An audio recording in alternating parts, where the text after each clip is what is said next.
The date is in the cliched not-so-distant future, in the similarly cliched world not so different from ours. As the world continued to bicker and argue about the legislation and resources and companies no firmer than the paper money in their hands, a small faction of ecologists were rising up, determined to make a stand. The government was too wrapped up in their own games to find the alternative energy that they demanded, and so they made a stab at it themselves. But what lay too far beneath the surface, no one could have expected. From the ground rose a substance people took to calling vitae, the Latin term for life. They named it such after the then president's emphatic speech that whatever this was, it was going to spell out a new era of humanity, a new life. Scientists were gathered to study it. Laboratories were built, applying it to making machines run, cars more efficient, heat our houses. For a time, it worked. But then, something began to happen. People began getting sick, showing signs of strange abilities and behaviors. Children could tell what their parents were thinking. People were suddenly able to work more efficiently, more quickly. Some grew stronger, others grew smarter. Houses were burned down because angry teenagers had realized that if they thought hard enough, they could light the bed on fire without even striking a match. Comic books had become reality, and there wasn't a single person that knew how to deal with it. Many people tried to act as if nothing had changed, tried to pretend that there had always been pyromancers in the world, tried to act as if they hadn't seen any of this first on the silver screen. A few brave souls stepped up in the police forces, and special divisions were made. But it was chaos. Were those touched by vitae better than those that hadn't? Or was this to be a segregation of races again, among people that only months before had been all the same? Mother and child had a line drawn between them, brother and sister, best friends torn at suspicion. But we tried to live normally, and the vitae spread. Some powers seemed harmless. Others forced the creation of a new type of mental asylum. Scavengers in the vitae pool, dubbed vampires, for their penchant for seeking out this new life fluid, had found a new mineral clustering at the bottom of some of the pools, red in its natural forms. The experts dubbed it Presidium, another borrowed Latin term, this one tracing back towards protection, as it was found to be the only thing that could negate the effects of the vitae in any way. Asylums built rooms out of the stone, throwing dangerous vitaists into them to keep them calm, sane, normal. When bound by the Presidium, individuals were truly bound, unable to use their newfound abilities. It was quickly discovered that the binding could not be used preemptively. And so the world struggled for years, decades without an answer to how to deal with this new turn of events. Each world leader had a different idea. Each incoming president had a new scheme. Each one started off well and ended derailed. And a new leader was elected.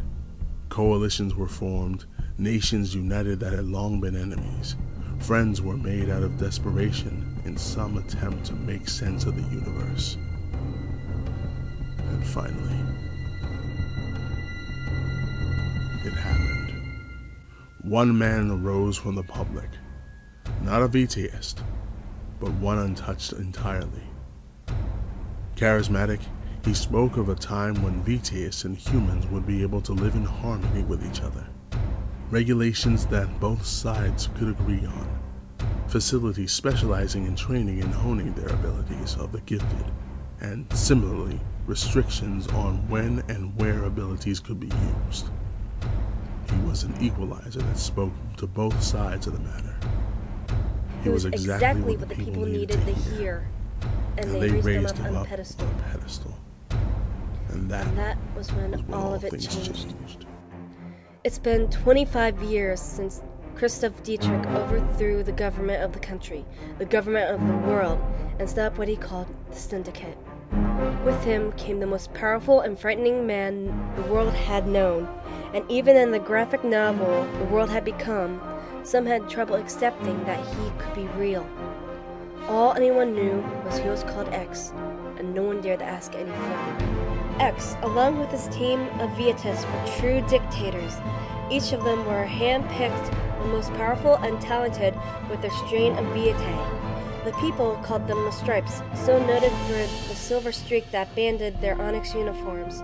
X and the Stripes were the head of the military, a predominantly Vietas-heavy arrangement with 12 factions placed strategically around the world. Each faction had a stripe they reported to, identified only by a number. No one knew where X was based himself, and those who cared to look had all come back empty-handed. The armed forces answered to the Stripes, and the Stripes answered to X. And above all others, the Triad had emerged. A group of 3 Vietas gone horribly wrong, they arose as the boogeyman of the New World, seemingly to be the only counter to X's power. Because when the military rose up, the Stripes struck them down. When a stripe needed to be struck down, the Triad came. Where little was known of the Stripes, less was known of the Triad, save the fear they inspired in the hearts of the people, both Vietas and untouched alike. Most of the rebellions against him failed. His Stripes were fast, some of them given the ability to teleport from their Vietae, and be it through Vietae or other skills, it seemed X knew what everyone was thinking, no matter where they were. So people kept quiet, trying to find ways around the rule, determining which was worse, the rule of the Syndicate, or lashing out against an enemy they couldn't see. But one began to flourish, a bit predominantly underground. A man by the name of Jordan Williams and his wife gathered their friends and began planning.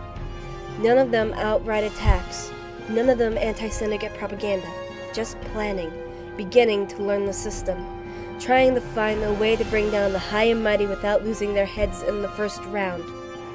They were certain X knew of them, but perhaps they struck his fancy. Perhaps they amused him. It was hard to tell, but they weren't about to question. It's been 25 years since the Syndicate arose, and 15 years since Jordan gave his life to save his daughter, sacrificing himself to the Triad in order to do so. I am Taurine Williams, and this is our story.